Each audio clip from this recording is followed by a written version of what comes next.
Olá pessoal, eu sou o professor Márcio Ornat e o tema da videoaula de hoje está relacionada à discussão realizada por Ronan Pattison em 2001, no livro Handbook of Urban Studies. A discussão de Pattison neste livro se chama Identificando a Cidade. Para o autor, a pergunta "o que é uma cidade?" tem sido objeto de muitos pesquisadores.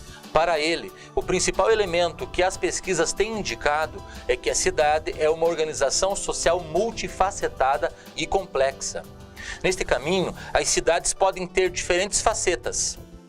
Tendo visto o fato de que a organização espacial da cidade possui um significado e uma individualidade frente a outros tipos de organização socioespacial, ela foi compreendida segundo vários caminhos.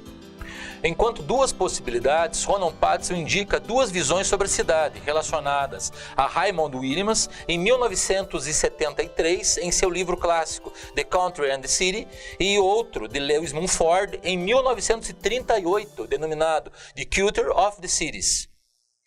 Inicialmente, para Lewis Mumford, a cidade enquanto um fim da história é o ponto de máxima concentração para o poder e a cultura de uma comunidade. É o lugar onde os raios difusos de muitos feixes separados da vida que entram em foco, ganham eficácia e significado social. A cidade é a forma e o símbolo de relações sociais integradas. É a sede do templo, do mercado, da sala da justiça, da academia do aprendizado. Na cidade, os bens da civilização são multiplicados e distribuídos. É na cidade onde a experiência humana é transformada em signos viáveis, símbolos de conduta, sistemas de ordens. Como visto nessa reflexão, as características definidoras da cidade referem-se ao seu funcionamento estratégico para toda a comunidade e à sua força como uma força civilizadora, além do seu papel como um facilitador do mercado. Entretanto, como evidenciado por Ronan Pattison, este caminho de compreensão da cidade contrasta com as reflexões que nos são oferecidas por Raymond Williams. Como visto em suas palavras, os grandes edifícios da civilização, os locais do encontro, bibliotecas, teatros e cúpulas, e muitas vezes mais emocionante do que estas, as casas das ruas, a imprensa e a emoção de tanta gente com tantos efeitos. Eu já estive em muitas cidades e sentimos um impulso nas diferenças físicas de Estocolmo, Florença, Paris e Milão. Como visto em ambas as citações, tanto Raymond Williams quanto Lewis Mumford estão preocupados em afirmar que a cidade é um símbolo da civilização e da cultura. Entretanto, enquanto Mumford expressa a importância da cidade em termos funcionais, a ênfase dada por Williams é mais experiencial. De forma geral, as três propostas de Ronan Pattison de se pensar a cidade se referem a 1. Cidade e linguagem cotidiana, 2. Urbano enquanto um modo de vida e 3. Cidade e experiência social. Inicialmente, no que se refere à linguagem cotidiana, o discurso popular desenha fronteiras nítidas entre o urbano e o rural, ou em outras palavras, o urbano é definível em termos daquilo que não é, ou seja, o rural. Como salientado por Ronan Pattison, é claro que tal definição é pouco esclarecedora quanto à definição do urbano, exceto que, mais uma vez utilizando o discurso popular, o urbano é definido pelo antônimo da imagem do rural. Tal diferenciação sustenta-se no fato de que ambientes urbanos e rurais são fundamentalmente diferentes, justamente pelo fato de que suas espacialidades são diferentes, suas organizações espaciais são distintas. Portanto, o que marca a cidade é a densidade de pessoas, atividades econômicas, atividades culturais e de lazer.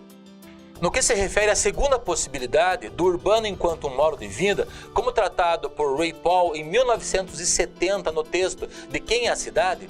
Em sociedades altamente urbanizadas, o urbano está em toda parte enquanto um modo de vida, no sentido da existência de uma sociedade urbana e rural. Segundo Ronan Pattison, há outras definições do que poderia ser a cidade. Uma delas está relacionada à publicação de Louis Hurt em 1938, denominada Urbanismo enquanto um modo de vida. Para ele, existem três fatores principais, cada um dos quais ajuda na caracterização do que é uma cidade, ou seja, o tamanho, a densidade e a heterogeneidade. Nessa direção, o tamanho das cidades aumenta a probabilidade de contatos impessoais e transitórios. Contudo, a densidade de comunicação propiciada pelos contatos físicos estão distantes de relações sociais. A análise de Louis Hurt exemplifica uma segunda maneira de definir e interpretar a cidade, em termos sociais. Não é divorciada da primeira possibilidade. O espacial, ou seja, de fato, o tamanho, a densidade relativa e a heterogeneidade casam poderosamente com o caráter espacial da cidade. Um terceiro caminho pioneiro da análise da cidade é baseado no poder da narrativa que norteia a ação social, informando os conceitos e a experiência da cidade. Contando histórias, como demonstra Ruth Finnegan, livro lançado em 1998 sob o título Contos da Cidade, um estudo da vida narrativa e urbana. Ruth Finnegan, usando o exemplo de Milton Keynes, uma nova cidade ao norte de Londres, afirma que esta tem muito a nos dizer sobre a cidade, não apenas na forma como ela foi planejada, mas também na forma como ela é diferentemente vivida pelos seus cidadãos, nas múltiplas leituras da cidade como um texto. Portanto, esses três tipos são representativos das diferentes formas de análise através das quais a cidade tem sido entendida, ou seja, novamente, a cidade é a linguagem cotidiana, o urbano enquanto um modo de vida e a cidade e a experiência social. Metodologicamente, estes três caminhos são distintos, métodos espacialmente embasados na definição da cidade, dependem de análise quantitativa, ou seja, as cidades são mensuráveis, seus limites são definíveis com maior ou menor precisão.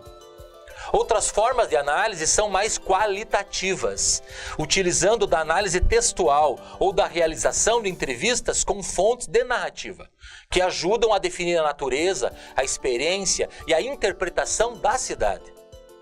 Como visto nessa videoaula, há vários caminhos de se compreender a cidade. De forma geral, nenhum deles é exclusivo ou melhor, em detrimento de outros caminhos. Cada caminho de compreensão da cidade está relacionado à pergunta que estamos fazendo para esta organização espacial específica. Penso que, de forma geral, o que essas pesquisas têm apontado é aquilo que Roberto Lobato Corrêa afirma no livro Geografia, Conceitos e Temas. Esses caminhos têm chamado a atenção de que a compreensão espacial revela as práticas sociais dos diferentes grupos que, através da cidade, produzem, circulam, consomem, lutam, odeiam, amam, sonham, enfim, vivem e fazem a vida caminhar. Um grande abraço e até a próxima videoaula.